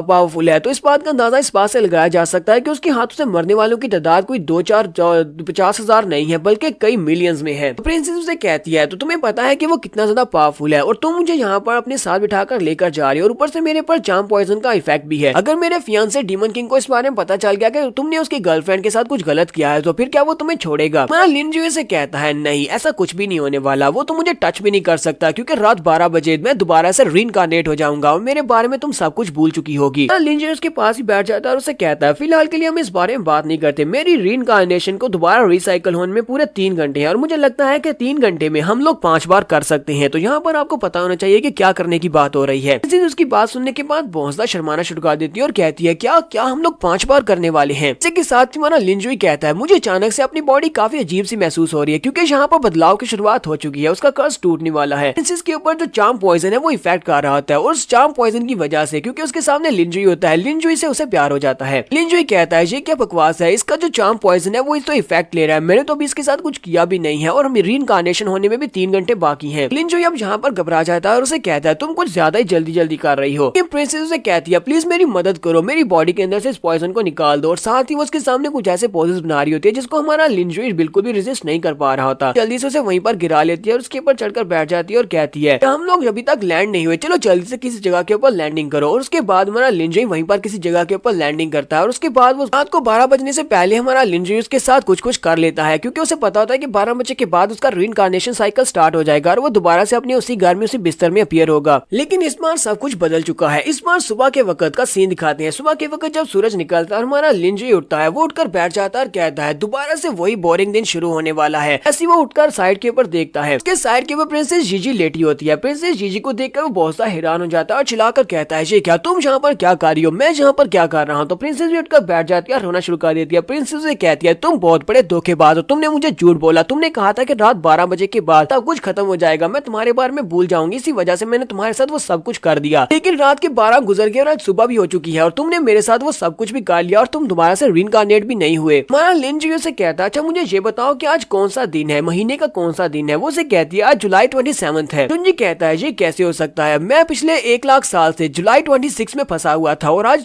जुलाई 27 है, इसका मतलब क्या हो सकता है। इसका मतलब यह है कि पिछले 1 लाख साल का जो कर्ज था वो खत्म हो चुका है, मैं दोबारा से उस रीइंकार्नेट नहीं होने वाला। जुनजी इस बात से बहुत ज्यादा खुश हो जाता है और खुशी के मारे उठकर खड़ा हो जाता है और कहता है तो फाइनली मैं उस कर्ज से बाहर निकल चुका हूँ। इसी के साथ ही हमारा जुनजी जहाँ पर इस हॉन्गमैंग कॉन्टिनेंट के ऊपर सबसे पावरफुल लोग जिनमें 8 डिवाइन क्रीचर्स हैं, 4 हिमालय स्टार राम मास्टर्स हैं, इसके अलावा बहुत सारे छोटे सेक्टर्स के कुछ एल्डर्स और मास्टर्स हैं जिनसे उसने बदला लेना है। वो कहता है इन सभी लोगों ने मुझे बहुत ज्यादा काम मांगा था और हर बार ये लोग मुझे मार देते थे, लेकिन अब जबकि मेरा रीइंकार्नेशन साइकिल खत्म हो चुका है, यानी कि मेरे पास अब बहुत सारे दिन है, मैं आगे बढ़ सकता हूँ। सभी लोग मेरा इंतजार करना, मैं बहुत ही जल्दी तुमसे बदला लेने के लिए आने वाला हूँ। तो प्रिंसेस जीजी तो रोना शुरू कर देती है और चिल्ला चिल्ला कर उसे कह रही होती है तुमने मेरे साथ वो सब कुछ खा लिया और अब तुम यहाँ से भाग जाओगे, तुम मेरी बिल्कुल भी केयर नहीं करोगे, तुमने मुझसे झूठ बोला और धोखा देकर मेरे साथ वो सब कुछ किया है, मुझे बहुत ज्यादा रोना आ रहा है। तो मैं लिन जुई से कहता है प्रिंसेस तुम्हें परेशान होने की जरूरत नहीं है। वो उसे अपने गले से लगा लेता है और कहता है इस बात का यकीन करो, मैंने तुम्हारे साथ अगर कुछ बुरा किया है मैं तुम्हारे साथ इस बात की रिस्पॉन्सिबिलिटी भी उठाता हूँ कि पिछले 1 लाख साल से मैं जहाँ पर जिस भी लड़की के साथ कुछ रिलेशनशिप रखता था अगले दिन वो लड़की मेरे बारे में सब कुछ भूल जाती थी। इस पूरी जिंदगी में तुम वो पहली लड़की हो जिसे मेरे बारे में कुछ याद है, तो मैं तुम्हारी पूरी रिस्पॉन्सिबिलिटी उठाता हूँ। हमारा लिन जुई कहता है मैंने ऐसा तो बिल्कुल भी नहीं सोचा था कि जब मैं अपने रीइंकार्नेशन साइकिल को छोड़ूंगा तो सबसे पहला काम ही यही करूंगा कि 3 बहुत ही पावरफुल डीमन एम्परर्स में से एक एम्परर की फियांसी को चोरी कर लूंगा। अगर एम्परर को इस बारे में पता चल गया तो वो तो मुझे नहीं छोड़ने वाला। लगता है क्या मुझे भी अपनी पावर्स को इंक्रीज करने के लिए कुछ अपनी कल्टीवेशन मेथड्स को भी अप्लाई करना होगा ताकि मैं अपनी कल्टीवेशन को आगे बढ़ा सकूं। रीइंकार्नेशन साइकिल खत्म हो चुका है, यानी कि मैं ब्रिलियंट की पावर को भी यूज कर सकता हूं। तो सबसे पहले शुरुआत वैंगजियन क्लैन से की जाएगी। प्रिंसेस जीजी हमारे लिन जुई से कहती है तुम्हें अपने वर्ड्स को पूरा करना होगा, तुमने मुझसे वादा किया है कि तुम मेरा ख्याल रखोगे। मैं कहता हाँ क्यों नहीं, मैं तुम्हारा पूरा ख्याल रखूंगा। इसी वक्त वहाँ पर इसकी एक एल्डर आ जाती है। वो एल्डर वहाँ पर आती है और कहती है कौन है जहाँ पर, हमारी प्रिंसेस जीजी को छोड़ो, तुम्हारी हिम्मत कैसे हुई उसे टच करने की। वैंगजियन क्लैन की एक एल्डर होती है, वो अपने साथ काफी सारे सोल्जर्स को लेकर वहाँ पर आई होती है। लिन जुई से कहती है हमारी प्रिंसेस को छोड़ दो, ये हमारे क्लैन की एक सेंटस है। इस एल्डर का नाम बताया जाता है कि इस एल्डर का नाम जैंग कियान होता है, तो हम लोग इसको एल्डर जैंग भी कह सकते हैं। एल्डर जैंग अपनी प्रिंसेस को लेने के लिए आई है, जबकि लिन जुई को वो एक चोर समझ रही है, जहाँ पर उसको ये समझ रही है कि उसी ने इसको किडनैप किया है। यहाँ पर हम लोग अपनी एपिसोड 03 का एंड करेंगे और नेक्स्ट एपिसोड में देखेंगे कि हमारा लिन जुई फाइनली वैंगजियन पवेलियन में जाएगा और उनके सेक्टर को ज्वाइन करने की बात करेगा। यहाँ पर जाने के बाद इसके साथ किस तरह का बर्ताव होगा ये हम लोग नेक्स्ट एपिसोड में देखेंगे। एपिसोड की एक्सप्लेनेशन अच्छी लगी हो तो कमेंट करके जरूर बताइएगा। चैनल को सब्सक्राइब कर दे, वीडियो को लाइक और शेयर कर दें। शुक्रिया।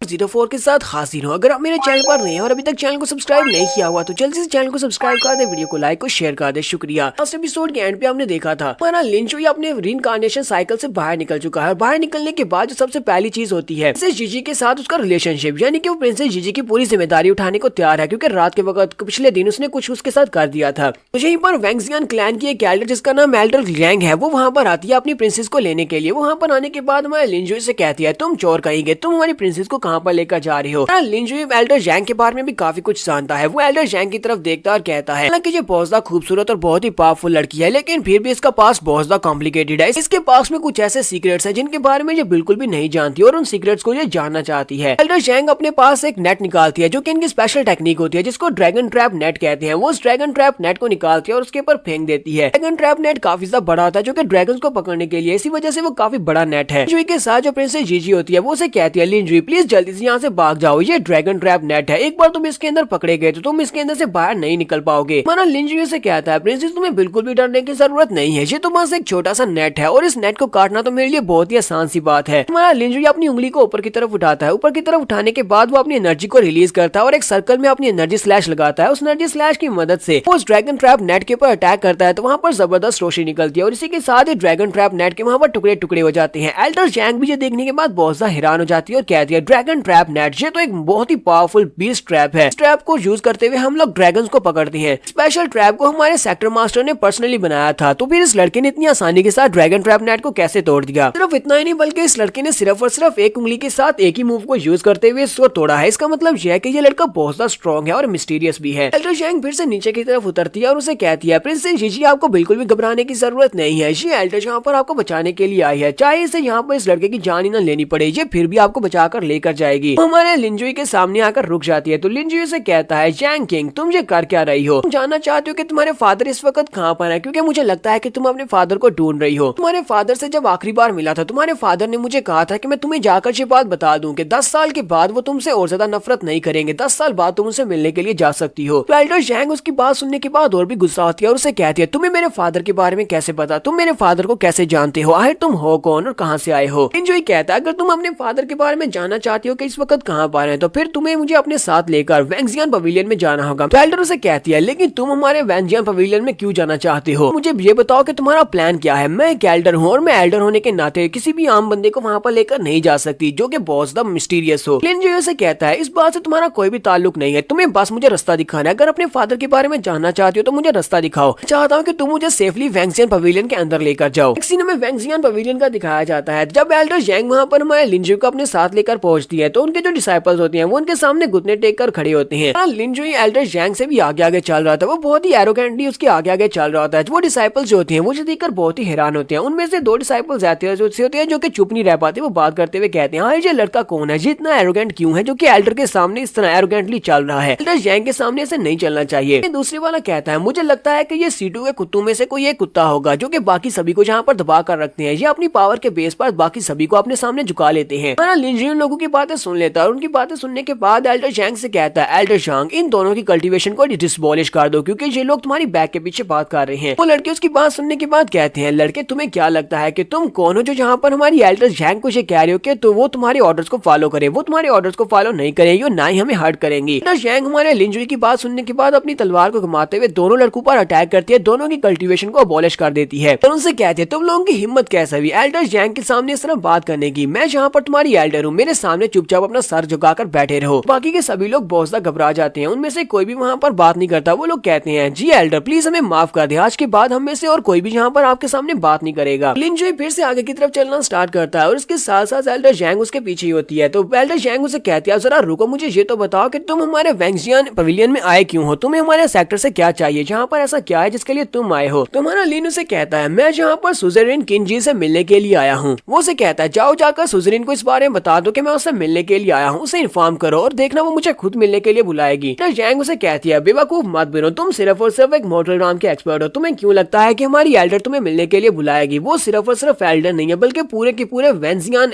पवेलियन की मास्टर भी है। लिंजुई कहता है, ये तो वक्त ही बताएगा कि वो मुझसे मिलती है या नहीं। तुम्हें क्यों लगता है मुझसे नहीं मिलेगी? वो आगे बढ़ता है, जीजी के सर पे हाथ रखते हुए कहता है, जीजी जाओ जाकर रेस्ट करो, पर मैं जहाँ का काम खत्म कर लूँ, मैं जाकर मास्टर से मिल लूँ, उसके बाद मैं तुमसे मिलने के लिए जरूर आऊंगा। वो उसे कहती है, अच्छा ठीक है। फिर वो बाकी वहाँ से चली जाती है। जबकि एल्डर जैंग पीछे खड़ी सोच रही होती है, आखिर इस लड़के ने उस लड़की के ऊपर ऐसा क्या जादू कर दिया है कि हमारी लिटिल सेंटेंस जीजी इसकी बातों को कितनी ओबीडियंटली मान रही है। वो चुपचाप इसकी बात मानकर यहाँ से चली गई। पर लिंजुई एल्डर जैंग को कहता है कि मैं यहाँ पर तुम्हें एक फार्मूला बताने वाला हूँ, तुम्हें जाकर अपनी मास्टर को ये फार्मूला बताना है। अगर तुम्हारी मास्टर ने ये फार्मूला सुन लिया तो देखना वो खुद मुझे बुलाएगी अपने आप से मिलने के लिए। इसके साथ ही हमारा लिंजुई से वो सारा फार्मूला बता देता है। तो ये फार्मूला मेरे तो किसी काम का नहीं है और ना ही मेरे पल्ले पड़ने वाला है, इसी वजह से मैं यहाँ पर इसको नहीं एक्सप्लेन करूंगा। एल्डर जैंग उसकी बात सुनने के बाद कहती है, इसने जो फार्मूला बताया है ये तो काफी ज्यादा स्पेशल लगता है और इस तरह की बातें मेरी मास्टर को ही समझ आती है। हालांकि मुझे ये समझ में नहीं आया, लेकिन हो सकता है कि मास्टर सुजरीन को ये समझ आ जाए। तो जाके उसको बताकर देखते हैं, क्या पता वो इस लड़के को मिलने के लिए इन्वाइट कर ले। एल्डर जैंग उसे कहती है, ठीक है मैं जाकर अपनी मास्टर सुजरीन को ये बताने वाली हूँ, तुम यहीं पर रुकना, इंतजार करना, मैं वापस आकर तुम्हें बताती हूँ। जो इसे कहता है, ठीक है मैं यहीं पर तुम्हारा इंतजार करूंगा। तो हमारा लिंजुई वहीं पर रुका होता है। तो उसी वक्त उसे साइड के ऊपर से आवाज आती है, कोई कहता है, सीनियर ब्रदर वॉच आउट। साथ ही ग्राउंड में बच्चे प्रैक्टिस कर रहे होते हैं, वो तलवारबाजी की प्रैक्टिस कर रहे होते हैं। एक लड़की एक लड़के के साथ फाइट कर रही होती है और अपनी तलवार के अटैक के साथ वो उस लड़के को हरा देती है। तो लिंजुई वहीं पर पहुंच जाता है। बाकी के लड़के उसकी तारीफें कर रहे होते हैं। वो उसे कहते हैं, जूनियर सिस्टर तुम तो वाकई में बहुत ज्यादा अमेजिंग हो, तुमने अभी अभी जिस मूव को यूज किया वो एक्स्ट्रा ऑर्डिनरी था। लिंजुई वहाँ पर आता है और उनसे कहता है, लड़कों तुम लोग क्या यहाँ पर स्वर टेक्निक को मास्टर करने की कोशिश कर रहे हो? उनमें से कुछ लड़के तो गेट पर थे, वो लोग उसे देखते ही बहुत ज्यादा घबरा जाते हैं और चिल्लाकर कहते हैं, तो वही है। तो लिंजुई उन लोगों से कहता है, तुम्हें मुझसे घबराने की जरूरत नहीं है, मैं कोई बुरा इंसान तो बिल्कुल भी नहीं हूँ, मैं एक बहुत ही अच्छा इंसान हूँ। वैसे तुम बाकी सभी लोगों से बात करते हो वैसे मुझसे भी बात करो। सभी लड़के जल्दी से उसके सामने अपने घुटने टेक देते हैं और चिल्लाकर उसे कहते हैं, प्लीज हमें माफ कर दो, हमारे साथ कुछ भी बुरा मत करना, हम लोग तुमसे माफी मांगते हैं, हम लोग बस यहाँ पर ट्रेनिंग कर रहे थे। तो वो जूनियर सिस्टर हमारे लिंजुई की तरफ देखती है और कहती है, तुम कौन हो? यहाँ पर ये सभी लोग तुम्हारे सामने इतने वियर्डली क्यों बिहेव कर रहे हैं? तो वो लड़के पीछे की तरफ घूमते हैं और अपनी सीनियर जूनियर सिस्टर को बताते हैं। वो कहते हैं, तुमने दरवाजे के ऊपर दोनों डिसाइपल्स को नहीं देखा, उन दोनों डिसाइपल्स की कल्टीवेशन को डिबॉलिश कर दिया गया है। क्योंकि उन लोगों ने इस लड़के के खिलाफ वहाँ पर बुरी बातें की थी। थी। इसी वजह से एल्डर जैंग ने उन दोनों को सजा देकर उनकी कल्टीवेशन को अबॉलिश कर दिया। इस वजह से हम लोग घबराए हुए हैं, कहीं हम लोग हमारे मुंह से कोई ऐसी बात ना निकल जाए जिससे हम लोग इसको प्रोवोक कर दें और कहीं हमारी कल्टीवेशन भी अबॉलिश ना कर दी जाए। हमारा लिन जुई आगे बढ़ता है और उस लड़की से कहता है, यहाँ पर ये बात इंपॉर्टेंट नहीं है कि मैं कौन हूँ, सभी लोग मुझसे डर रहे हैं लेकिन तुम्हें डरने की जरूरत नहीं है। पर इंपॉर्टेंट बात तो यह है कि मैं यहाँ पर तुम्हारी इस इंटरेस्टिंग टेक्निक को देखने के लिए आया हूँ। तुम यहाँ पर जिस टेक्निक को यूज कर रही हो, मुझे पता है कि तुम डेरिवेटिव स्वर्ड स्किल यूज कर रही हो, लेकिन तुमने इस प्रैक्टिस को गलत किया है, यानी कि तुमने इसको गलत प्रैक्टिस किया है। ये बात सुनते ही वो लड़की भी हैरान होती है और कहती है, क्या तुमने अभी भी क्या कहा कि मैंने इसको गलत प्रैक्टिस किया है, लेकिन तुम्हें हमारे डेरिवेटिव स्वर्ड स्किल के बारे में कैसे पता है? ये तो वैंगजियन पेविलियन का एक स्किल है। लिन जुई से बताता है कि कैसे तुम इस टेक्निक को यहाँ पर ठीक कर सकती हो। वो उसे इसके बारे में बताता है इसको कैसे ठीक करना है। जब तुम तलवार को उठाती हो तुम्हारी इंटेंशन सामने की तरफ होनी चाहिए कि पीछे की तरफ होनी चाहिए। बाद वो उसे कुछ बताता है जो कि उसी के पल्ले बढ़ने वाला है, मेरे पल्ले नहीं पड़ता। ये बात सुनते ही वो लड़की भी काफी हैरान होती है। उसे भी लगता है कि इसने जो टेक्निक बताई है वो ठीक बताई है। वो उसे कहती है, मास्टर मुझे बताएं कि मैं इसको कहाँ से प्रैक्टिस करना स्टार्ट करूँ। हमारा लिन जुई वहीं पर बैठ जाता है, अपने कंधे पे हाथ रखता है और कहता है, मैं तुम्हें दिखा सकता हूँ, मैं तुम्हें सिखा सकता हूँ अगर तुम मुझसे सीखना चाहती हो, लेकिन वो क्या है ना कि मेरे कंधे में बहुत ज्यादा दर्द हो रहा है। तुम्हें अच्छी तरह से पता है कि मेरे कंधे में दर्द हो रहा है, तो तुम्हें क्या करना है? अगर तुम सीखना चाहती हो तो फिर जल्दी से मुझे दिखाओ कि तुम्हारे पास कौन से मैजिक स्किल्स हैं। बस सुनते ही वो लड़की शर्माना शुरू कर देती है। फिर साथ ही वो कहती है, अच्छा ठीक है, और वो उसके पीछे वाली साइड पर जाती है, जाकर उसका कंधा दबाना स्टार्ट कर दिया है। हमारा लिन जुई कहता है, हाँ मुझे अब काफी अच्छा महसूस हो रहा है, तो इसके बाद मैं सोचूंगा कि तुम्हें ये सिखाना है या नहीं। क्योंकि सभी लड़के गुस्सा आ रहे होते हैं और कहते हैं, हम लोग भी जूनियर सिस्टर से हम लोग ये सब कुछ करवाना चाहते हैं, लेकिन इस लड़के ने देखो कितनी आसानी से इससे ये सब कुछ करवा लिया। ये लड़का तो कुछ ज्यादा ही बेशर्म है, किस तरह ये लड़कियों से अपनी खिदमत करवा रहा है। तो उसी वक्त एल्डर जैंग भी वहाँ पर आ जाती है। वो लिन जुई से कहती है, लिन जुई चलो जल्दी से आ जाओ, मेन हाल में हमारी चीफ सुजरीन तुमसे मिलना चाहती है। लिन जुई इस छोटी लड़की से कहता है, ठीक है बाय, मुझे यहाँ से जाना होगा तुम्हारी मास्टर से मिलने के लिए, तो फिलहाल के लिए मैं तुम्हें कुछ भी नहीं सिखाऊंगा, बाद में तुमसे बात करूंगा। लिन जुई इस लड़की को बाय बोलने के बाद मास्टर सुजरीन से मिलने के लिए चला जाता है। उसके चले जाने के बाद मास्टर जैंग अपनी स्टूडेंट चियर से कहती है, चियर तुम्हें पता है ना कि तुम्हारा मकसद क्या है? तुम्हारा मकसद और मार्शल आर्ट्स के सेकंड राउंड में कदम रखना है, लेकिन तुम यहाँ पर कर क्या रही हो? तुम बस इन बच्चों के साथ यहाँ पर प्रैक्टिस कर रही हो। तुम्हें बताया था कि तुम्हें आम मार्शल आर्ट्स की टेक्निक्स को मास्टर नहीं करना। तो चियर अपनी मास्टर से कहती है, मास्टर ये बंदा कौन था? इस बंदे को हमारे डेरिवेटिव स्वर्ड स्किल के बारे में पता था और उसने मुझे यहाँ पर ये भी बताया कि मैं यहाँ पर गलती कर रही हूँ, मैं इस लास्ट मूव को अच्छे से प्रैक्टिस नहीं कर रही। तो जैंग उसे कहती है, ये किस तरह की बातें कर रही हो? तुम्हें पता है ना कि हमारा ये डेरिवेटिव स्वर्ड स्किल ये वैंजियन सेक्टर का सीक्रेट स्किल है, इसके बारे में किसी को कुछ भी नहीं पता। और स्पेशली तुम्हारा ये लास्ट मूव जो 10वां मूव है, यानी कि इसकी जो 10वीं फॉर्म है वो अभी तक डिसाइफर भी नहीं की गई। फिर इस लड़के को इस बारे में कैसे पता चल सकता है? वो लड़की अपने बाजू को ऊपर की तरफ उठाती है और उसे कहती है, मास्टर जैंग जरा देखना, उस लड़के ने मुझे जिस तरह बताया मैं बिल्कुल वैसे ही इसको दोबारा प्रैक्टिस करके देखने वाली हूँ। क्या वाकई में उसने सही बताया या गलत बताया? जब वो अपनी तलवार को ऊपर की तरफ उठाती है तो वो ठीक से उस टेक्निक को परफॉर्म कर लेती है। इसमें अभी भी कुछ थोड़ी बहुत कमी पेशियां बाकी है। एल्डर जैंग इस बात से पहुंचता हैरान होती है और कहती है, ये इम्पॉसिबल है, हमारी फैमिली की सीक्रेट टेक्निक इस लड़के को कैसे पता चल गई? और 10th फॉर्म तो अभी तक रिलीज भी नहीं हुई, तो फिर इसको कैसे पता चला कि इस टेक्निक को इस तरह परफॉर्म करना है? के लिए के मेन हाल में पहुंच जाता है, जहाँ पर वो अपनी चेयर के ऊपर बैठी होती है और हमारा लिन जुई उसके सामने खड़ा होता है। तो सुजैन हमारे लिन जुई से कहती है, तुमने वो टेक्निक जो कि एल्डर जैंग को बताकर यहाँ पर भेजा था वो एक बहुत ही स्पेशल टेक्निक है, उसको return to an great dream technique कहा जाता है। एक ऐसी स्पेशल टेक्निक है जिस टेक्निक को जनरेशन टू जनरेशन हमारे वैंगजियन पवेलियन में सिर्फ और सिर्फ एल्डर्स को ही बताया जाता है, फिर सिर्फ और सिर्फ मास्टर को बताया जाता है। अब मुझे ये बताओ कि तुम्हें हमारे सेक्टर की इस टेक्निक के बारे में कैसे पता चला? तुम्हें इस टेक्निक के बारे में नहीं पता होना चाहिए था। लिन जुई से कहता है, तुम तो यहाँ पर सिर्फ और सिर्फ इस टेक्निक के बारे में बात कर रही हो, मुझे सिर्फ इस टेक्निक के बारे में नहीं पता। मुझे तो तुम्हारी इस ग्रेट टेक्निक के फ्लॉज के बारे में पता है कि इसके अंदर कहाँ कहाँ पर फ्लॉज हैं। तो सुजैन उसकी बात सुनने के बाद थोड़ा गुस्सा होती है और उसे कहती है, ये वाली टेक्निक्स पिछले 3000 साल से हमारे एंसेस्टर्स हमें आगे पास डाउन करते आ रहे हैं और तुम्हें लगता है कि इसके अंदर कहीं ना कहीं पर फ्लॉज रह गए हैं? ऐसा कैसे हो सकता है? अगर इसके अंदर फ्लॉज होते तो पिछले 3000 साल में कोई ना कोई एल्डर इसको पहचान लेता। तुम्हें इस बारे में कैसे पता चला? मुझे ये बताओ कि तुम्हारी इंटेंशंस क्या है, तुम यहाँ पर किस मकसद से आए हो? साथ ही वो अपने पास से अपनी पावर्स को रिलीज करती है और कुछ स्नेक टाइप के मॉन्स्टर्स के साथ उसके ऊपर अटैक करने के लिए उनको आगे की तरफ भेजती है। सुजैन उसे कहती है, अगर तुम मुझे यहाँ पर ये नहीं बताता कि तुम यहाँ पर किस मकसद से आए हो तो फिर मैं तुम्हारे साथ बिल्कुल भी पोलाइटली बात नहीं करूंगी। जो ये अपने हाथ को ऊपर की तरफ उठाता है, एनर्जी को रिलीज करता है, सामने की तरफ हाथ से एक स्लैश लगाता है, उसके जितने भी स्नेक्स होते हैं वो सारे के सारे वहाँ पर डिस्ट्रॉय हो जाते हैं। हमारा लिन जुई से कहता है, मैं यहाँ पर तुम्हें यही मशवरा दूंगा कि मेरे साथ बहुत ही प्यार से पेश आना। मुझे ये भी पता है कि लास्ट नाइट तुम इसी टेक्निक को मास्टर करने की कोशिश कर रही थी, जिसकी वजह से तुम्हारी बॉडी के अंदर काफी सारे इंटरनल इंजरीज हैं। तुम यहाँ पर अपनी पावर को इस तरह बेतुके इस्तेमाल करती रहोगी, तुम्हारी बॉडी के अंदर इंटरनल इंजरीज जो है वो और भी ज्यादा खराब हो जाएंगी। और अगर यहाँ पर मैं तुम्हारी मदद नहीं करता उन सारी इंजरीज को हील करने के लिए, तो मुझे लगता है कि कम से कम 6 महीने तक तो वो इंजरीज बिल्कुल भी ठीक नहीं होने वाली। ये बात सुनते ही सुजैन भी सोच रही होती है, इस लड़की को कैसे पता चला कि लास्ट नाइट में यहाँ पर प्रैक्टिस कर रही थी? लास्ट नाइट प्रैक्टिस करने के बाद ही मुझे बॉडी के अंदर काफी सारी इंजरीज हुई थी। मैं सुप्रीम टेक्निक को मास्टर करने करने की कोशिश कर रही थी, लेकिन मैं उस टेक्निक को मास्टर नहीं कर पाई। लेकिन एक और बात यह है कि मैं तो उस वक्त अपने फॉरबिडन एरिया में थी, अपने सुप्रीम क्लियर पॉन्ड में, जहाँ पर जाना तीसरे बंदे के लिए बिल्कुल भी वंचित है, जहाँ पर तीसरा बंदा बिल्कुल भी नहीं जा सकता, यानी कि वहाँ पर सिर्फ और सिर्फ मास्टर्स जा सकते हैं। लेकिन इस लड़के को ना सिर्फ इतना पता है कि मैं लास्ट नाइट क्लियर पॉन्ड के अंदर बैठकर इस टेक्निक को मास्टर कर रही थी, बल्कि इसको ये भी पता है कि उसकी वजह से मेरी बॉडी के अंदर इंटरनल इंजरीज है। इस लड़के को इस सब के बारे में कैसे पता हो सकता है? आज ये लड़का है कौन, मुझे समझ नहीं आ रही। लिन जोई से कहता है मुझे पता है कि तुम इस वक्त क्या सोच रही होगी, लेकिन मुझे नहीं लगता कि तुम्हें ज्यादातर इस बारे में सोचना चाहिए, क्योंकि यहाँ पर इंपॉर्टेंट ये है कि मैं यहाँ पर तुम्हारी मदद करने के लिए आया हूँ। वहाँ से बिल्कुल भी फर्क नहीं पड़ना चाहिए कि मैं कौन हूँ, मैं कहाँ से आया हूँ। इसके साथ ही वो सीढ़ियाँ चढ़ते हुए ऊपर आ जाता है। सीढ़ियाँ चढ़ने के बाद वो ऊपर उसके शेर के सामने आकर खड़ा हो जाता है और उसे कहता है तुम्हें एक बात अपने बारे में बता दूं कि मुझे नीचे खड़े होकर ऊपर देखने की आदत बिल्कुल भी नहीं है। मैं हमेशा लोगों को नीचे झुकाकर देखता हूँ। उसके सामने खड़ा कर नीचे की तरफ उसकी तरफ देख रहा होता है। वो उसे एक और बात कहता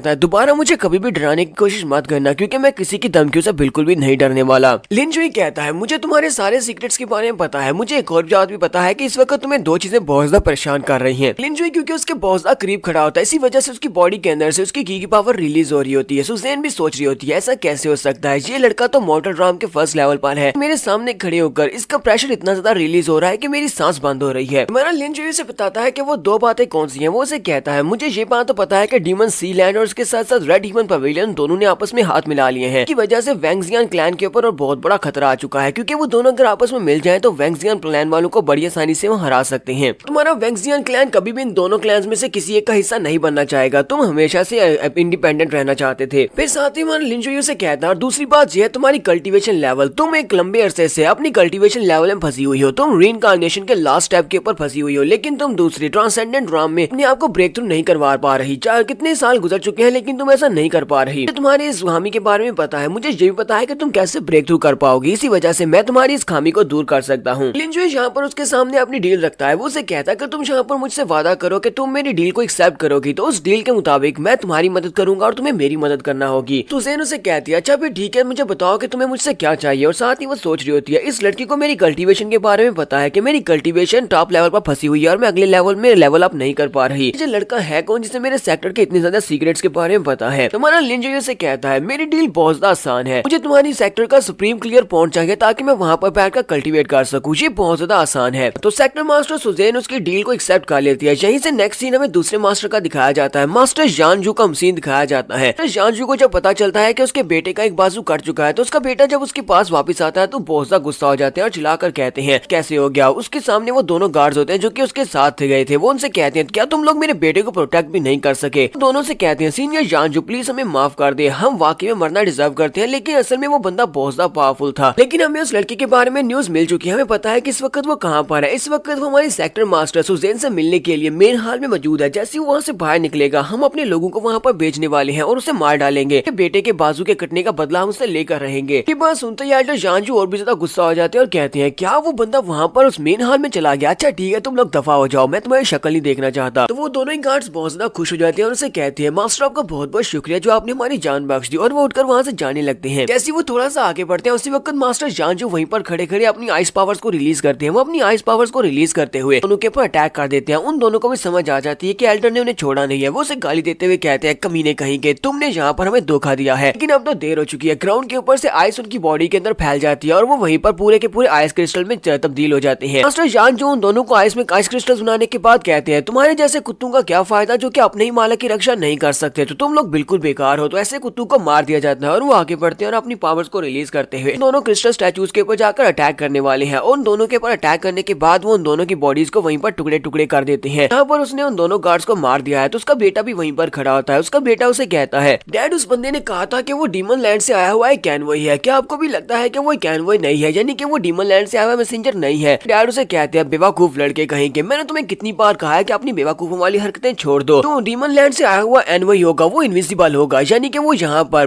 किसी को अपने आप के बारे में बताएगा नहीं कि वो डीमन लैंड से आया हुआ एक कैनवॉय है, और वो इतना ज्यादा पावरफुल होगा कि मैं भी उससे डरूंगा। लेकिन तुम जहाँ पर जिस बारे में बता रहे हो कि वो सिर्फ और सिर्फ मॉर्टल ड्राम का एक एक्सपर्ट था, तुम्हें क्या लगता है कि मॉर्टल ड्राम का कोई एक्सपर्ट डीमन लैंड से आया हुआ कोई एक्सपर्ट हो सकता है? फिर साथ ही वो अपने बेटे से कहती है लेकिन तुम्हें ज्यादा परेशान होने की जरूरत नहीं है, उसने तुम्हारे साथ जो कुछ भी किया इस बात का बदला मैं लेकर रहूंगा। तब तक वो लड़का हॉन्गमैंग कॉन्टिनेंट के ऊपर रहेगा, तब तक वो मेरे हाथ से नहीं बच सकता। मैं उसे ढूंढूंगा, ढूंढकर उसे मार डालूंगा। सीटू जोई भी वहाँ पर जोर जोर से रोना शुरू कर देता है और अपने फादर से कहता है था, प्लीज आपको मेरा बदला लेना होगा, उसने मेरे साथ बहुत ही बुरा किया है। कहीं से नेक्स्ट सीन फिर से हमें मेन हाल का दिखाया जाता है। तो हमारा लिन जुई सुजैन के सामने खड़ा होता है। सुजैन उसकी रिक्वेस्ट को एक्सेप्ट कर लेती है। वो कहती है ठीक है मुझे तुम्हारी डील मंजूर है। साथ ही वो उसे कहती है लेकिन तुम्हें पता है कि सुप्रीम क्लियर पॉइंट वो हमारा फॉरबिडन एरिया है, वहाँ पर कोई भी ऐसे एंटर नहीं हो सकता। मैं और मेरी छोटी बहन जो कि लिटिल सेंटेंस है जी, उसके अलावा यहाँ पर कोई भी नहीं जा सकता। इसी वजह से मुझे यहाँ पर तुम्हें एक टाइटल देना होगा, मुझे तुम्हारी आइडेंटिटी को चेंज करना होगा। फिलहाल के लिए मैं अपने सेक्टर का तुम्हें सेंट किंग बनाती हूँ। सेंट किंग की आइडेंटिटी तुम्हें मिलेगी जब हम दोनों की डील पूरी हो जाएगी, उसके बाद हम तुम्हारी आइडेंटिटी तुमसे वापस ले लेंगे। लिन जुई से कहता है ठीक है हम दोनों में डील हो गई, मैं सुप्रीम क्लियर पॉइंट में तुम रात के वक्त तुमसे मिलूंगा, तुम्हें भी वहाँ पर आना होगा, वहाँ पर मैं तुम्हारी मदद करूंगा तुम्हारी कल्टीवेशन को बढ़ाने में, साथ ही मैं तुम्हें हील भी करूंगा। तो उसे कहती है तो अभी हम लोग वहाँ पर क्यों नहीं जा सकते, रात के वक्त क्यों आना है। लिन जुई से कहता है क्योंकि फिलहाल के लिए यहाँ पर एक और बड़ा मसला है जिसको हमें निपटना है, क्योंकि उसी वक्त उन्हें बाहर से आवाज आ रही होती है क्योंकि एल्डर जानजू वहाँ पर पहुंच रहे होते हैं। हमारा लिन जुई से कहता है तो फिलहाल के लिए यहाँ पर एक मसला है जिसे सुलझाना है, तुम्हारे दरवाजे के पर मुश्किल आ चुकी है। एल्डर जानजू वहाँ पर पहुंचते हैं और कहते हैं कि मैं यहाँ पर आने में लेट हो गया, क्या मैंने यहाँ पर कुछ इंपॉर्टेंट बातें मिस कर दी हैं। तो सुजैन उसे कहती है एल्डर जानजू आप इस वक्त यहाँ पर क्या कर रहे हैं। एल्डर जानजू वहाँ पर आते हैं, उनको पहले रिस्पेक्ट देते हैं क्योंकि वो उनकी सेक्टर की चीफ है, इसी वजह से। फिर साथ ही वो से कहते हैं मैंने सुना है कि हमारी लिटिल सेंटेंस को किसी ने किडनैप कर लिया था, लास्ट नाइट किसी ने उसे किडनैप किया था और उसके बाद सुबह के वक्त एल्डर क्लैंग उसको बचाने के लिए गई थी और उसको बचाकर वहाँ से वापस ले आई है। क्या ये बात वाकई में सच है। तो सुजैन उसे कहती है हाँ ये बात वाकई में सच है। एल्डर जानजू जैसा कि आपने कहा कि हमारी लिटिल सेंटेंस को किसी ने किडनैप कर लिया था और उसके बाद एल्डर जैंग उसे बचाकर लेकर आई है। फिर साथ ही एल्डर जानजू की नजर हमारे लिन जुई के ऊपर पड़ती है। वो लिन की तरफ देखते हैं और सोच रहे होते हैं ये तो वाकई में मोर्टल नाम का एक एक्सपर्ट है, यानी कि जितना भी स्ट्रॉन्ग नहीं है। हमारा लिन जुई भी उसे वहाँ पर हेलो बोलता है। जैसे वो उसे हेलो बोलता है तो एल्डर बहुत ज्यादा गुस्सा हो जाते हैं और गुस्सा होने के बाद वो जल्दी से लिन के ऊपर अटैक करने के लिए आगे बढ़ते हैं और कहते हैं मैंने सुना है कि यही वो लड़का है जिसने हमारी फेरी को किडनैप किया था, तो मैं इसको बिल्कुल भी नहीं छोड़ने वाला, मैं इसको सजा देता हूँ। और वो बड़ी स्पीड से हमारे लिन जुई के ऊपर अटैक करने के लिए आगे बढ़ रहे होते हैं। अपने हाथ के ऊपर अपनी आइस के कवच को भी चढ़ा लिया होता है और अपनी आइस पावर को रिलीज करते हुए जैसे उसे मारने के लिए उसके करीब पहुंचते हैं, उसी वक्त हमारा लिन उनके सामने से गायब हो जाता है। लिन उनके सामने से गायब होने के बाद उसके पीछे वाली साइड पर पहुंच जाता है और अपनी उंगली को उसके सर के ऊपर रखता है और कहता है मैंने तो ऐसा बिल्कुल भी नहीं सोचा था कि एल्डर जानजू मुझे देखते ही यहाँ पर इतने ज्यादा उतावले हो जाएंगे कि मुझे गले मिलने के लिए इतनी स्पीड से आगे बढ़ेंगे। अफसोस की बात यह है कि मैं फिलहाल के लिए आपको गले से नहीं लगा सकता, अगर आप चाहें तो मैं अपनी उंगली को यूज कर सकता हूँ। एल्डर जानजू बेचारा बहुत ज्यादा घबरा जाता है और कहता है ऐसा कैसे हो सकता है, ये इतनी स्पीड के साथ मेरे पीछे कैसे पहुंच गया, ये तो सिर्फ एक मोटर नाम का एक्सपर्ट है, फिर इसकी स्पीड मुझसे भी ज्यादा कैसे हो सकती है कि अगर मैंने यहाँ पर थोड़ी सी गलती की तो ये अपनी उंगली के अंदर से एनर्जी को रिलीज करेगा और मेरा सर उड़ा देगा। सुजैन भी एल्डर जानजू से कहती है एल्डर जानजू आपकी इस बात का क्या मतलब है, आपने इस लड़के के ऊपर अटैक क्यों किया है। जानजू से कहता है तुम आप यहाँ पर मेरी बात को गलत मत समझना, मैं तो सिर्फ और सिर्फ अपनी सेंटेंस के लिए सब कुछ कर रहा हूँ। हमारी सेंटेंस लिटिल फेरी उसका स्टेटस हमारे सेक्टर में बहुत ज्यादा हाई है और मैंने सुना है कि इसी लड़के ने उसे किडनैप किया था, इसी वजह से मैं अपने आप को रोक नहीं पाया। अब यहाँ पर इसको खड़े करके इससे बातें कर रही है। मुझे तो लगा था कि आपने अभी तक इसको पकड़कर जेल में डाल दिया होगा ताकि इसको इंटेरोगेट किया जा सके किसने ये सब कुछ क्यों किया है। तो यहाँ पर हम लोग अपनी एपिसोड 5 का एंड करेंगे और नेक्स्ट एपिसोड में देखेंगे जानजू को किस तरह चीफ यहाँ पर शांत करने वाली है। तो एक्सप्लेनेशन अच्छी लगी हो तो कमेंट करके जरूर बताइएगा। चैनल को सब्सक्राइब कर दे, वीडियो को लाइक और शेयर कर दे। शुक्रिया।